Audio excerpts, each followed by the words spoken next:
विद्यार्थियों, अध्यापक साथियों, आपका स्वागत है।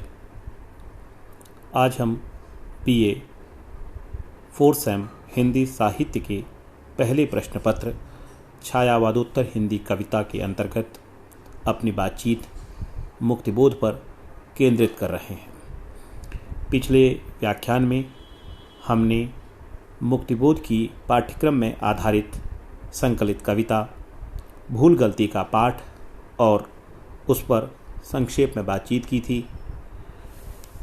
आज हम मुक्तिबोध को समझने के लिए एक महत्वपूर्ण कुंजी और सहायक सामग्री लेकर आए हैं। मुक्तिबोध को समझने में यह संस्मरण निबंध सहायक हो सकता है, ऐसा मानकर हरिशंकर परसाई हमारे समय के मुक्तिबोध के समकालीन बड़े रचनाकार आलोचक रहे हैं।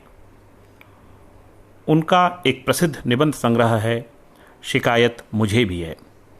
उसी संग्रह में मुक्तिबोध के संस्मरण पर आधारित एक निबंध संकलित है जिसका नाम ही है मुक्तिबोध एक संस्मरण।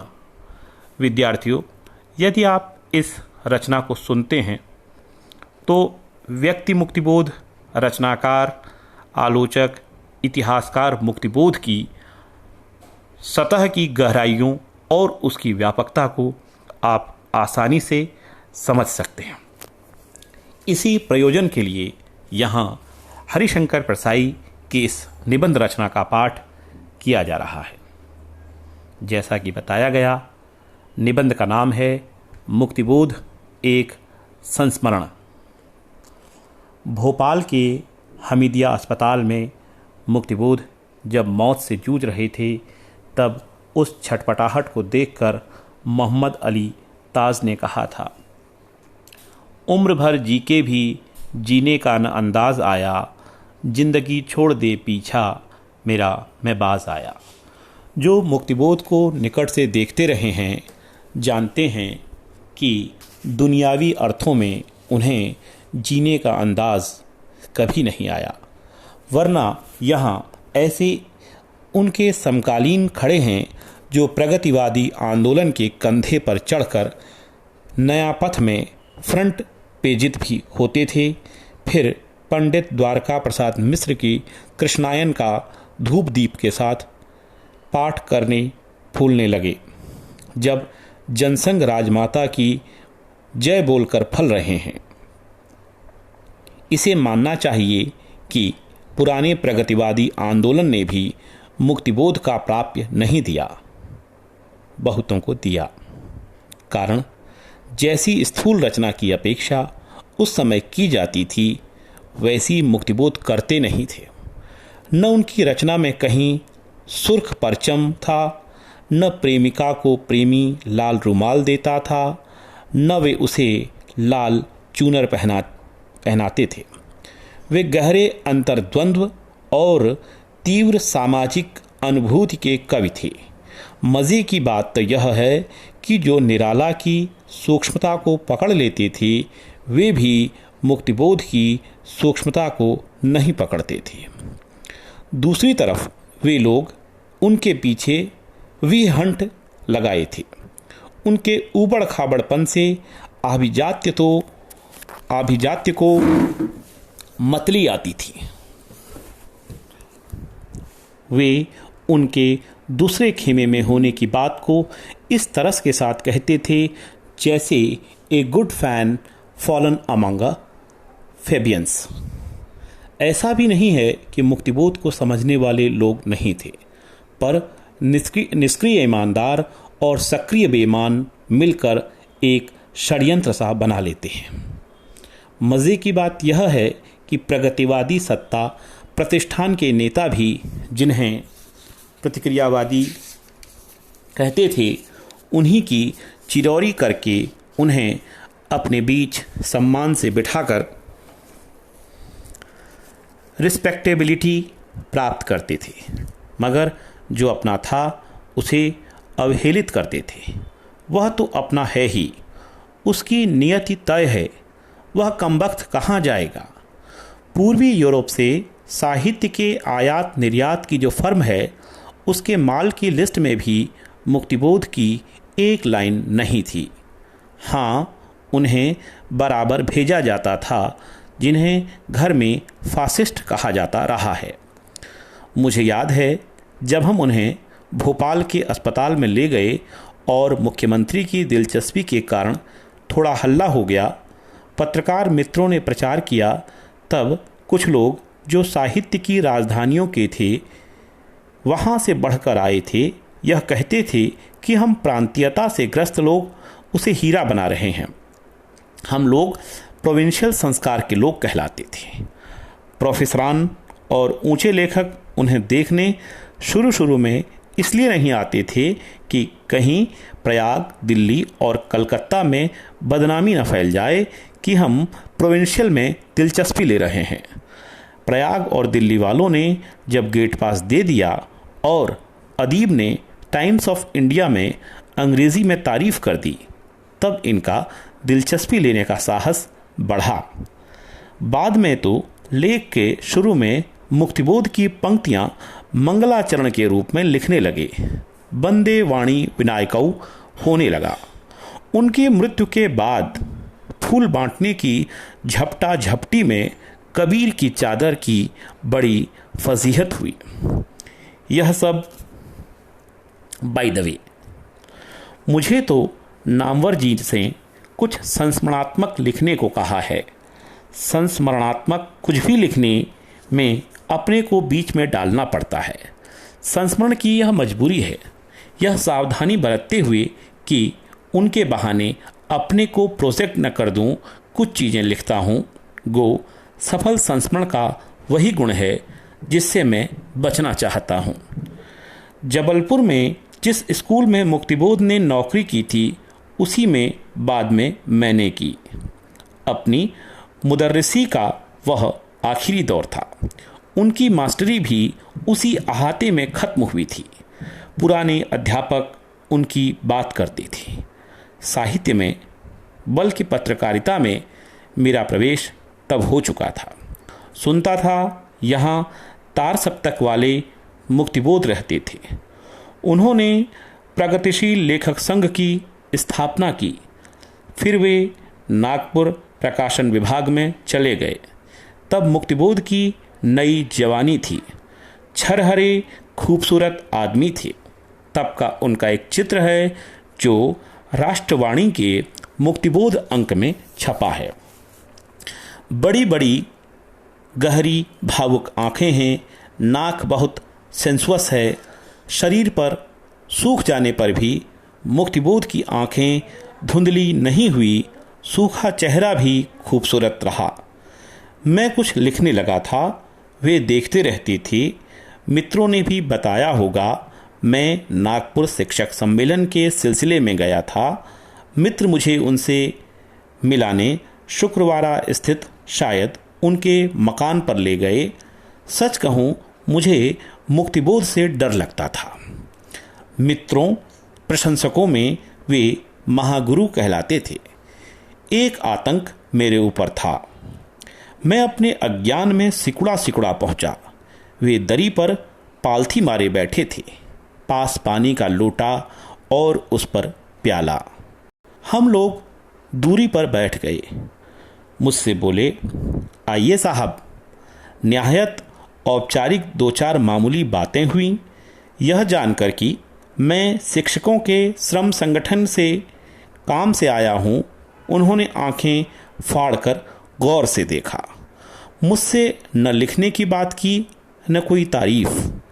चाय ज़रूर पिलाई।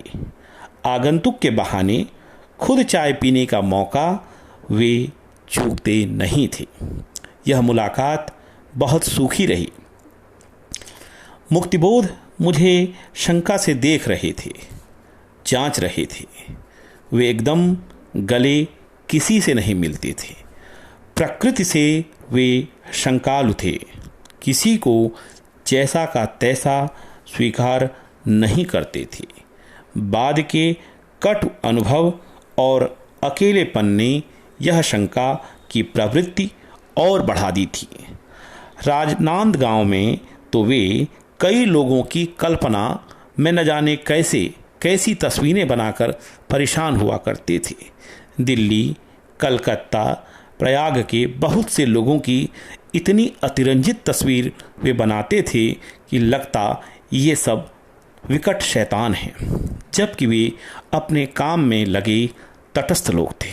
शंका व असुरक्षा की भावना इतनी तीव्र होती थी कि बाद में की भयावह कल्पना करते रहते थे कि अमुक अमुक लोग मेरे खिलाफ षड्यंत्र कर रहे हैं, जबकि उन्हें अपना भला करने से इतनी फुर्सत नहीं मिलती थी कि उनका बुरा करें।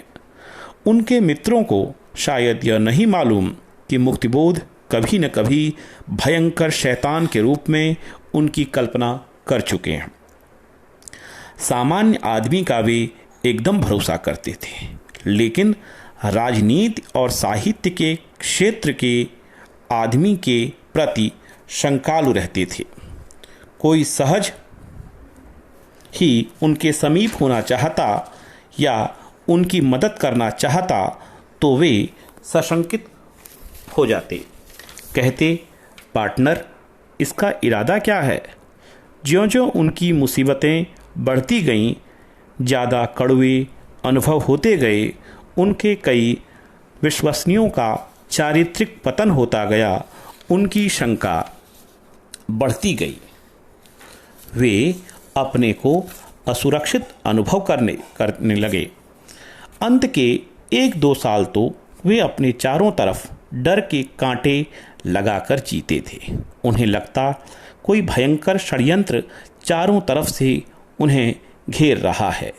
यह स्थिति तब बहुत तीव्र हो गई जब सरकार ने उनकी पुस्तक पर प्रतिबंध लगाया। इस बात को आगे लिखूंगा। नागपुर में 4-5 दिन रहकर भी मैं उनसे दोबारा नहीं मिला। उन्होंने भी कोई इच्छा नहीं की। यह सीधा कहलाने वाला आदमी कुछ मामलों में बड़ा काइयाँ था। वह चुपचाप बैठा जांच रहा था। आगे साल भर तक कोई संबंध नहीं रहा।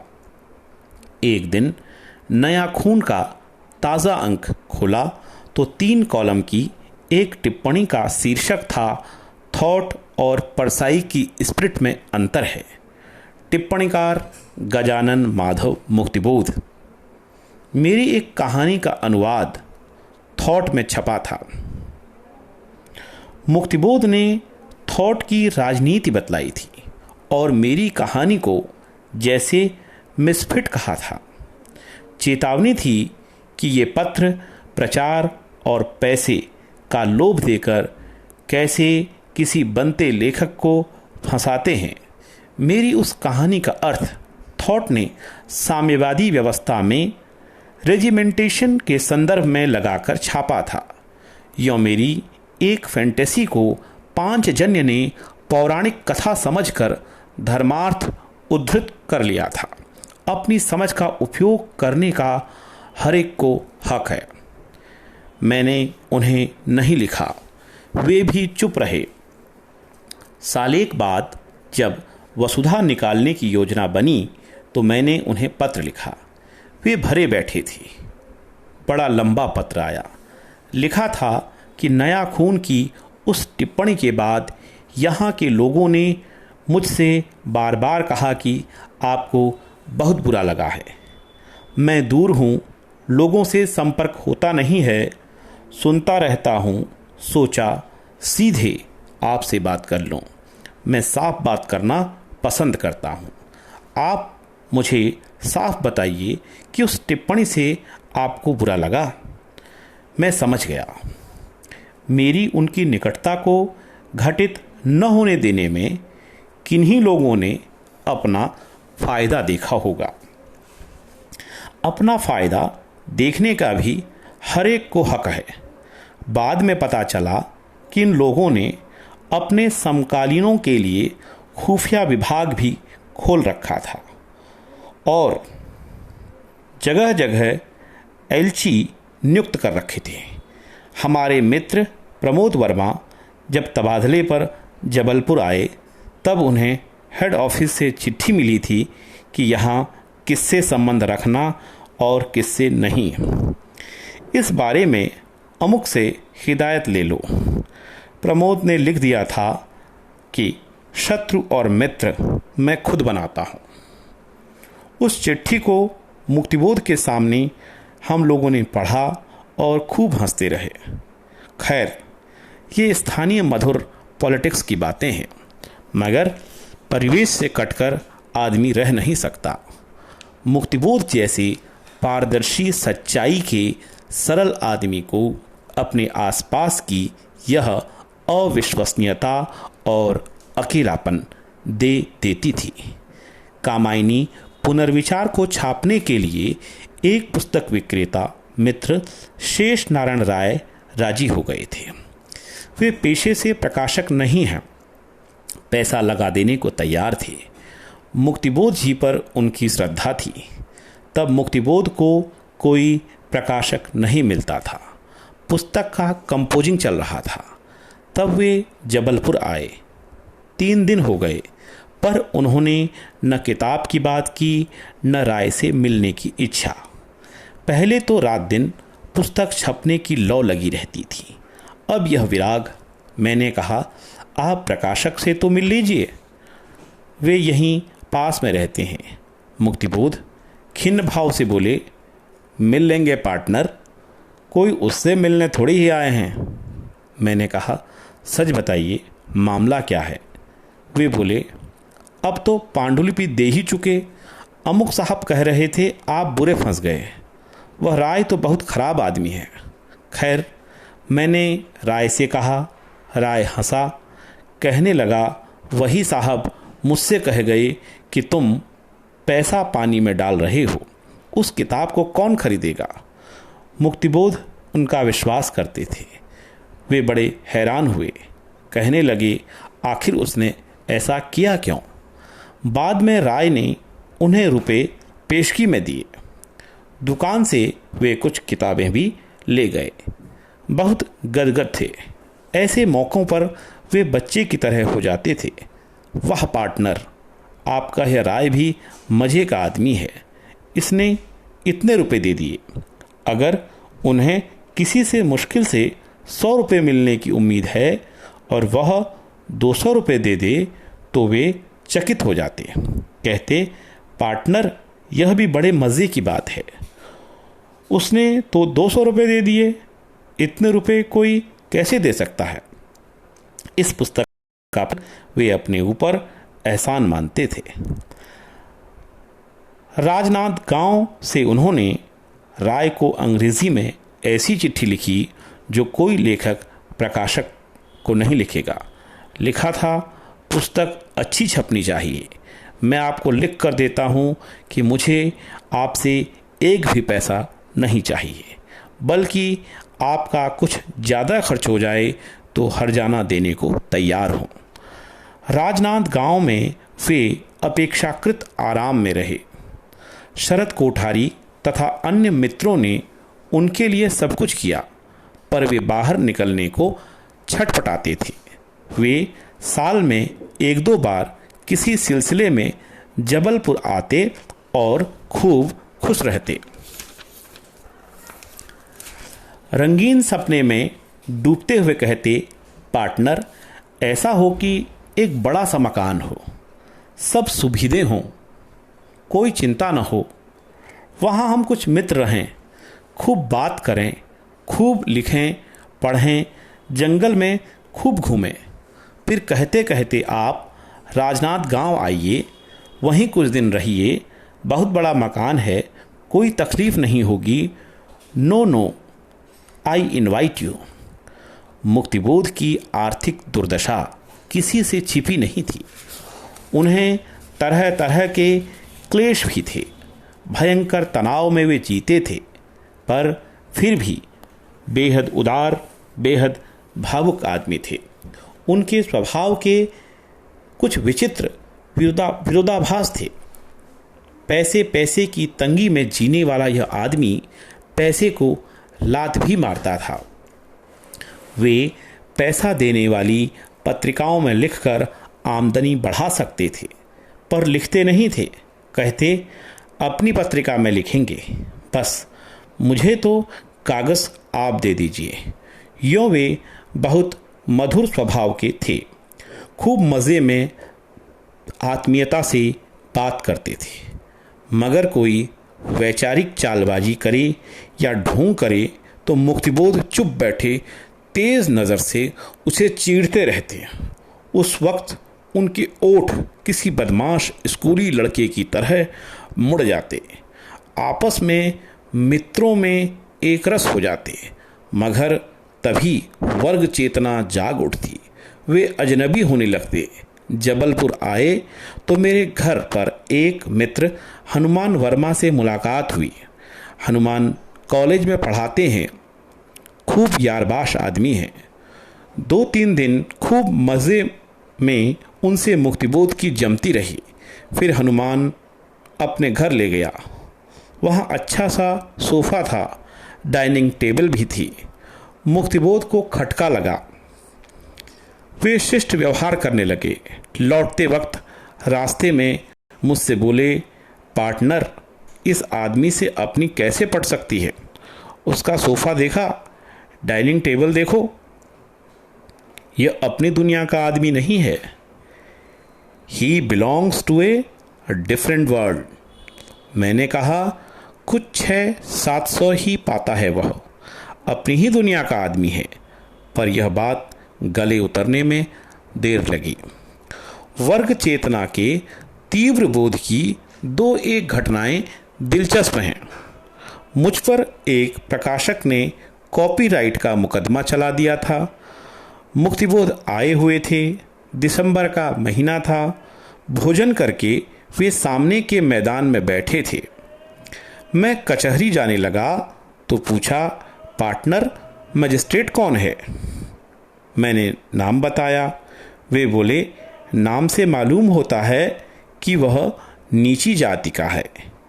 विदर्भ में होते हैं ये लोग, आप छूट जाएंगे। मैंने पूछा, यह अंदाज़ आपको कैसे लगा? उन्होंने कहा, वह नीची जाति का है ना, उसकी वर्ग सहानुभूति लेखक के प्रति होगी, प्रकाशक के साथ नहीं। संयोग से मुकदमा खारिज भी हो गया। एक साहित्य समारोह में एक वयोवृद्ध ब्राह्मण आचार्य थे। विवाद की स्थिति थी ही। आचार्य के मातहत एक अध्यापक ने भी भाषण में का समर्थन किया। बाद में मुक्तिबोध अकेले में हम लोगों से बड़ी गंभीरता से बोले, वह जो अध्यापक है उसकी सहानुभूति हमारी तरफ है। नौकरी के लिए आचार्य की बात बोल रहा था। वह जाति का अहीर है ना, वह हमारा ही साथ देगा, ब्राह्मण आचार्य का नहीं। पर एक दूसरे मौके पर दूसरी ही तरह की बात कहकर उन्होंने हमें चौंकाया। एक आदमी बड़ा ओछा व्यवहार कर रहा था, हम सब लोगों की पीठ पीछे निंदा करता था। मुक्तिबोध सुनते सुनते बोले, पार्टनर, वह जात का लोधी है ना, इसीलिए। मुक्तिबोध विचारों से आधुनिक, लेकिन इसके साथ ही वैज्ञानिक व्यवहार में कई बातों में बिल्कुल सामंती। किसी को अपने घर में साग्रह खाना खिलाना, अपनी हैसियत से बाहर खातिर करना उनकी खास प्रकृति थी। लगता था कोई पुराने ठाकुर साहब हैं जिन्हें मूछें मुड़ाना पड़ेगा अगर मेहमानवाजी में कमी आई। एक बार नागपुर में जब वे तीव्र ज्वर में नया खून के टीन के नीचे काम कर रहे थे, मैं पहुंच गया। भर दोपहर में पास की दुकान पर मुझे मिठाई खिला लाए, तब चैन पड़ी। मैंने बहुत मना किया, पर वे कहते, नहीं साहब, आप आए हैं तो कुछ खाना तो पड़ेगा। पक्षाघात से जब वे पीड़ित थे, तब हम उन्हें भोपाल के लिए लेने पहुँचे। उस हालत में भी वे हड़बड़ा रहे थे कि इनके लिए क्या कर दिया जाए। कहने लगे, आप मेरे मेहमान हैं, आप मेरे यहाँ कहीं ठहरेंगे। कोठारी के यहाँ क्यों? कोठारी से भी शिकायत की। क्यों साहब, यह क्या हरकत है? इन्हें आपने रास्ते में क्यों रोक लिया? इसमें बनावट नहीं थी, उनकी सच्ची ममता थी, उनके आंतरिक संस्कार थे। वे नई से नई वैज्ञानिक उपलब्धि से मुग्ध होते थे, पर परिवार नियोजन के खिलाफ थे। परिवार नियोजन को पूंजीवादी सभ्यता की प्रवृत्ति मानते थे। विचारों के मामले में जितने सधे हुए, जिंदगी की व्यवस्था में उतने ही लापरवाह। स्वास्थ्य के प्रति अत्यंत असावधान थे। संबंधों में लचीले, मगर विचारों में इस्पात की तरह। कहीं कोई समझौता नहीं। पैसे पैसे के लिए तंग रहते थे, पर पैसे को लात भी मारते थे। कभी बिल्कुल निसंग हो जाते, कभी मोहग्रस्त। मुक्तिबोध विद्रोही थे। किसी भी चीज से समझौता नहीं करते थे। स्वास्थ्य के नियमों और अर्थशास्त्र के सिद्धांतों से भी नहीं। उनकी राजनीति है, यह बात सर्वविदित थी। नागपुर में सरकारी नौकरियों में थे, तब उनके पीछे साम्यवाद विरोधी भूत लगे रहते थे। उनके विचारों ने कभी उन्हें नौकरी में ऊपर नहीं उठने दिया। राजनांद गांव के प्राइवेट कॉलेज की नौकरी उन्हें अनुकूल पड़ी। वहाँ उन्हें लोगों ने बड़े श्रद्धा प्रेम से रखा। मुक्तिबोध भयंकर तनाव में जीते थे। आर्थिक कष्ट उन्हें असीम थे। उन जैसे रचनाकार का तनाव साधारण से बहुत अधिक होगा भी। वे संतरास में जीते थे। आजकल संतरास का दावा बहुत किया जा रहा है, मगर मुक्तिबोध का 1/4 तनाव भी कोई झेलता तो उनसे आधी उम्र में मर जाता। मृत्यु के 2 साल पहले वे जबलपुर आए थे। रात भर वे बड़बड़ाते थे। एक रात चीख कर खाट से फर्श पर गिर पड़े। संभले तब बताया कि एक बहुत बड़ी छिपकली सपने में सिर पर गिर रही थी। उन दिनों उनकी पुस्तक भारत, इतिहास और संस्कृति पर प्रतिबंध लग चुका था। वह पुस्तक कोर्स में लग चुकी थी। उसके खिलाफ आंदोलन कराने वाले मुख्यतः दूसरे प्रकाशक थे। आंदोलन में जनसंघ प्रमुख था। इसके साथ ही गैर सांप्रदायिक पत्रों के भी बिके हुए संपादक थे। जनसंघ उनके पीछे पड़ गया था। राजनांद गांव में उसके स्वयंसेवक उन्हें परेशान करते थे। उस वक्त विद्वान लेकिन अधिकारहीन राज्यपाल था और भ्रष्ट तथा मूर्ख मुख्यमंत्री। राज्यपाल ने 1.5 घंटे बात की। बात मानी भी, पर कहा मैं क्या कर सकता हूँ। मुख्यमंत्री के पोर्टिकों के पास मुक्तिबोध घंटे भर खड़े रहे।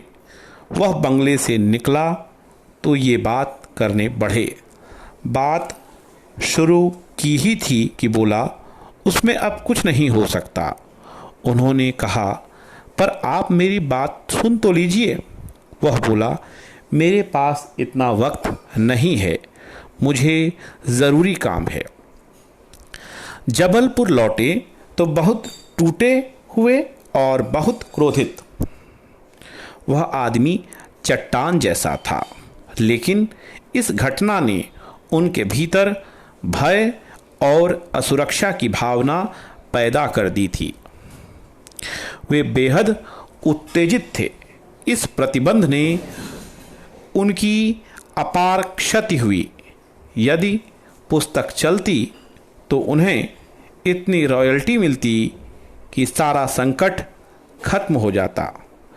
व्यक्तिगत क्षति का आघात तो था ही, पर इस पूरे कांड को व्यापक राजनीतिक संदर्भ में देखकर वे बहुत त्रस्त थे।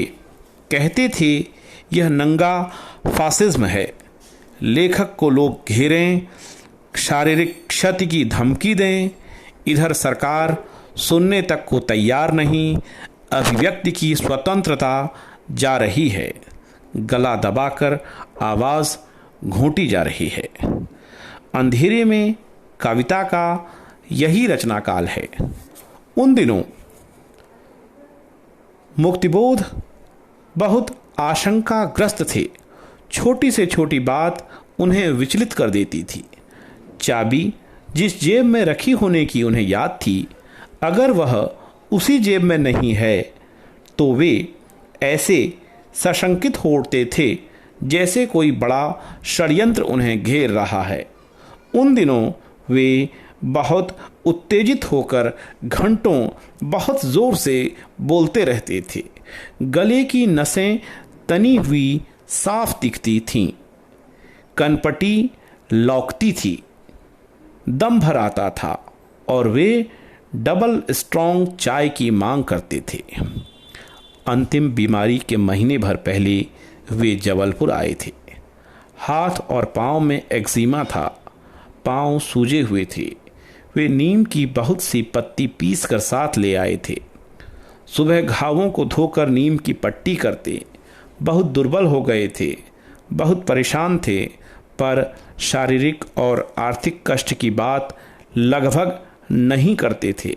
रात को उन्होंने हम लोगों को अंधेरे में कविता सुनाई थी। 1.5 घंटे के पाठ के बाद वे शिथिल होकर बिस्तर पर लुढ़क गए थे। हम लोगों ने उन्हें थोड़ी खांडी देकर सुला दिया था। सुबह बोले, पार्टनर दवा बहुत अच्छी थी। महीने भर बाद ही उन्हें पक्षाघात हो गया। आदमी यह सोचने को मजबूर है, अगर ऐसा हो गया होता तो वैसा नहीं होता। बहुत से मित्र यहाँ सोचते हैं, अगर वे तभी जबलपुर रुक गए होते तो बीमारी न बढ़ती।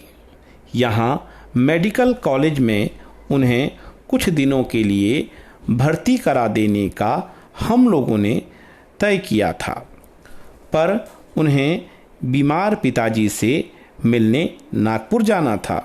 वे कह गए थे कि महीने भर में मैं लौटकर आता हूँ और कुछ दिन रहकर यहीं आराम करूँगा और इलाज करूँगा। पर महीने भर बाद उन्हें पक्षाघात हो गया। दिल्ली से जब मैं इलाज चल ही रहा था कि श्रीकांत के नाम उनके पत्र से यह खबर मिली। मुक्तिबोध अपनी बीमारी की भयंकरता जानते थे। वे जानते थे कि यह बीमारी प्राणांत भी कर सकती है। शारीरिक कष्ट उन्हें बहुत था। छोटे छोटे बच्चों के भविष्य की चिंता भी थी। रात कराहते बीतती थी। भोपाल के मित्र रात भर कमरे के बाहर बरामदे में बैठे आई ग और अब पत्नी को बुलाने के लिए सुना करते थे। ओ माँ और पत्नी को बुलाने के लिए वह कहा करते थे, पर मुक्तिबोध का उत्साह कम नहीं हुआ था। वे टूटे नहीं थे। संज्ञाहीन होने के पहले तक वे बीमारी की शिकायत लगभग नहीं करते थे। वे साहित्य और राजनीति की बातें करते थे, खूब उत्साह से बोलते थे।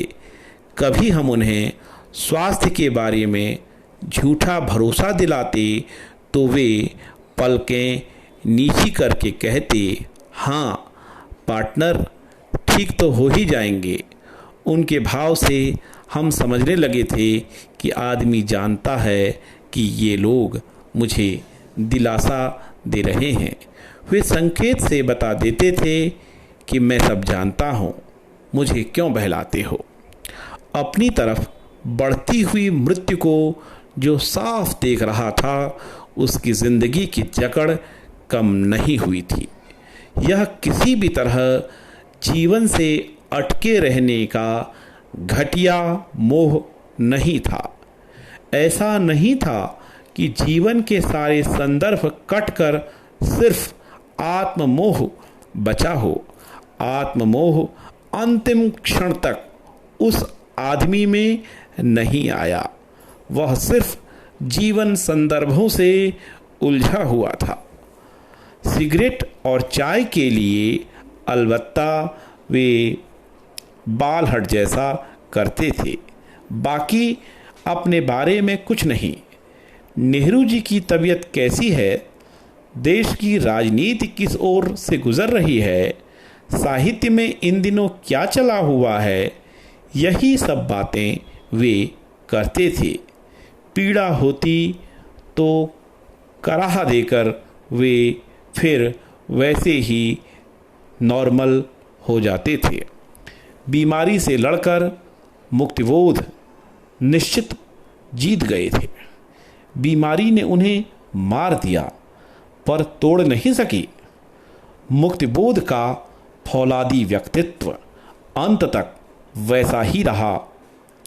जैसे जिंदगी में किसी से लाभ के लिए समझौता नहीं किया, वैसे मृत्यु से भी कोई समझौता करने को वे तैयार नहीं थे।